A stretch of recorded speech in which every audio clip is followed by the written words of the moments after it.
दरम्यान लोकसभेच्या वेळी राज ठाकरेंच्या सभेसाठी भीक का मागितली अशा शब्दात मनसे नेते संदीप देशपांडेंनी काँग्रेस खासदार वर्षा गायकवाड यांना उत्तर दिलेलं आहे। दडपशाही करणाऱ्यासोबत जाणार नाही अशी टीका काल वर्षा गायकवाडांनी मनसेवर केलेली होती। त्यावर आता देशपांडेंनी ही प्रतिक्रिया दिलेली आहे।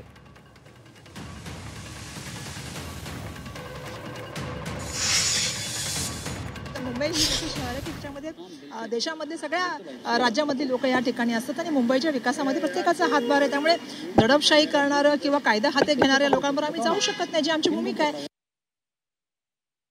2019 मध्ये लोकसभेच्या वेळेला सन्माननीय राजसाहेबांची आपल्या इथे सभा व्हावी याच्या भिका मागणाऱ्या लोकांना आज आठवण झाली का की मनसे दडपशाही करते? ती तेव्हा झाली नाही का? एवढाच माझा प्रश्न आहे। तर काँग्रेसच्या प्रश्नावर बोलणं अमित ठाकरेंनी टाळलेलं आहे। मुंबई महापालिकेच्या निवडणुकीत मनसेला महाविकास आघाडीमध्ये घेण्यास काँग्रेसनं नकार दिला। त्यांच्या या टीकेवर अमित ठाकरेंना विचारलं असता त्यांनी या विषयावर बोलणं टाळलेलं आहे।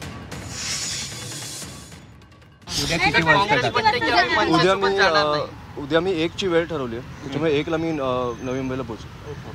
काँग्रेस म्हणते आम्ही मनसे